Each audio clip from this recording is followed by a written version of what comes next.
D'accord. Amna solo. Alors, on va parler d'économie. Vous êtes expert Son domaine de prédilection international.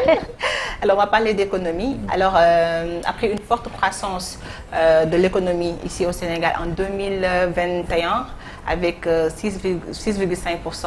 En 2022, on a un ralentissement. Nous avons 4,2%. Alors, la Banque mondiale a une prédilection.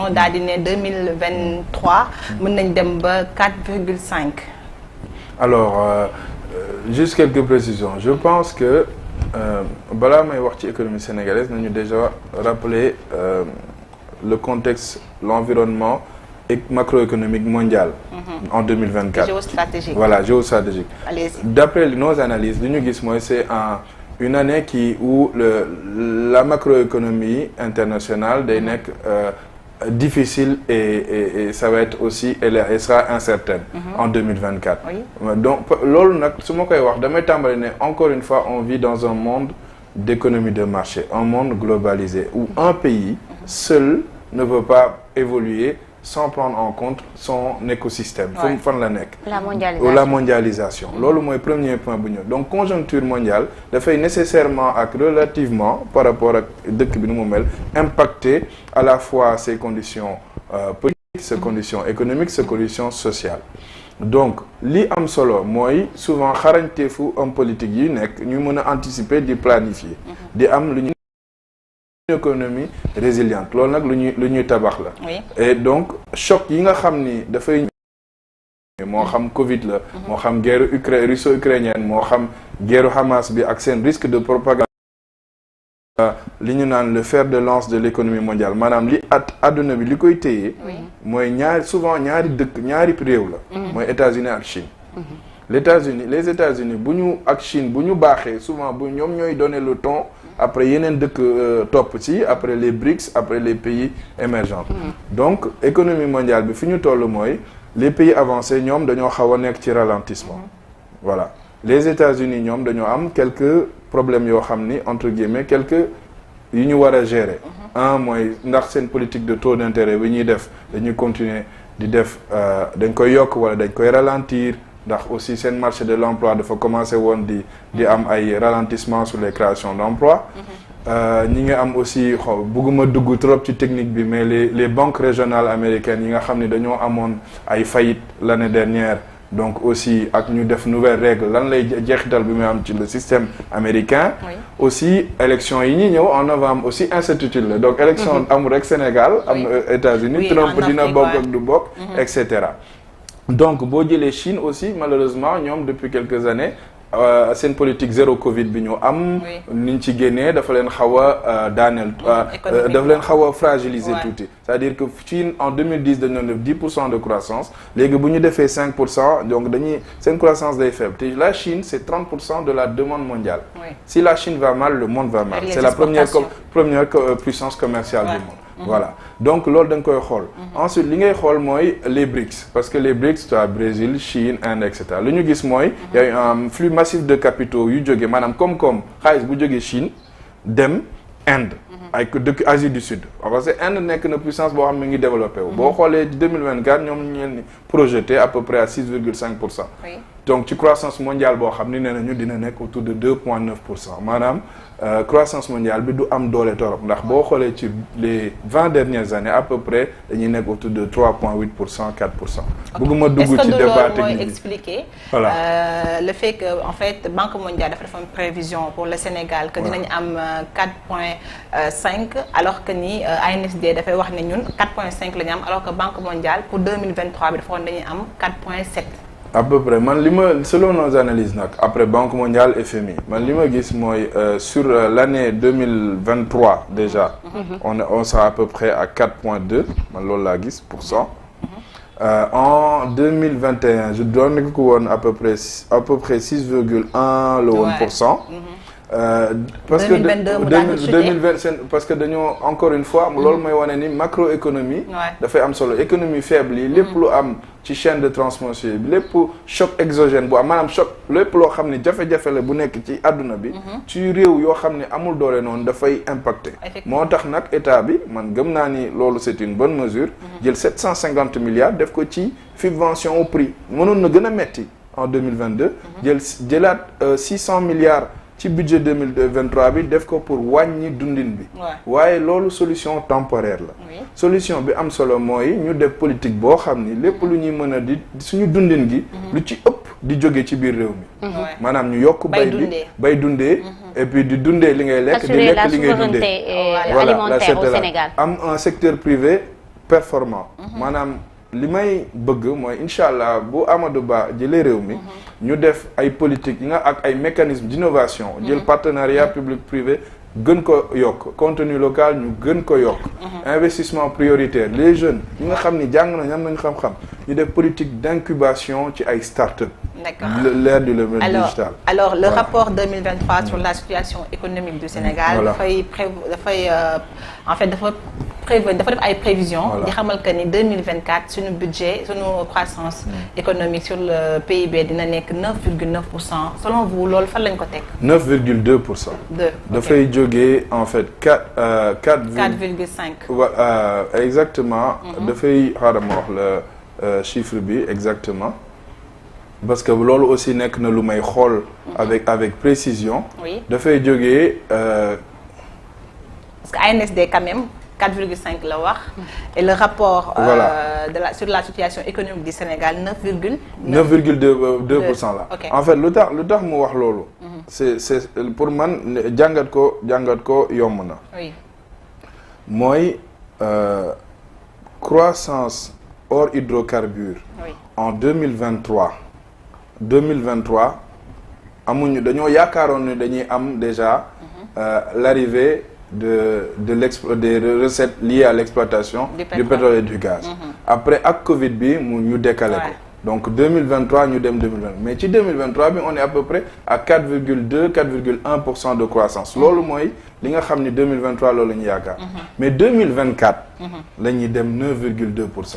Pourquoi? Parce que ci économie bi dafa am li ñuy wax secteur tertiaire secteur secondaire ak secteur primaire mais secteur primaire bi toujours bay bi pêche bi élevage bi aquaculture bi nekk na 17% ci suñu koom-koomu réew loolu mi ngi continuer ñu ngi ciy def effort waaye li changement majeur bi moom mooy production bi dina def plus de 20% ci d'effort de performance ci secteur secondaire bi foofu nag production pétrole bi di ñëw ak gaz bi bu ñëwee loolu mooy tax ba ñu jógee 4% à peu près dem ba 9,2%. loolu c'est des prévisions moo tax nag notre premier ennemi tey jii mooy ñu am un décalage du calendrier donc li ñuy pétrole bi ñuy ak gaz bi ñuy togg ci Sangomar ak GTA nekk na loo xam ni bu ñëwee dina tax changement majeur loo xam ne mësuñu ko am Sénégal à peu près ci koom-koomu réew mi te di ñaan loolu bu ñëwee ñu def ko fi ñu ko war a def ngir jëriñu population yi. D'accord, alors on va parler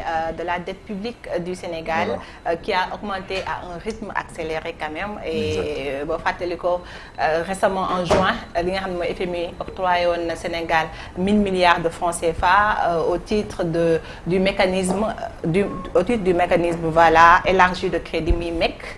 Et ñu xam ne Sénégal aussi dafa endetté wu jusqu'au cou alors l'endettement c'est pas interdit mais peut-être que niñ koy la façon d'investir cet argent-là ici au Sénégal loolu nekk problème parce que quand même il faut le dire yaa ngi koy wax bay dundee mais on a vu que xaalis bi ñuy endetté wu lu ci bëri dañuy wax ne investir nañ ko ci BRT bi wala def nañ ko ci TER bi dans les infrastructures en grosso modo est-ce que jàpp nga ni investissement boobu noonu Sénégal di def am na njeexital ci réew mi. man pour man.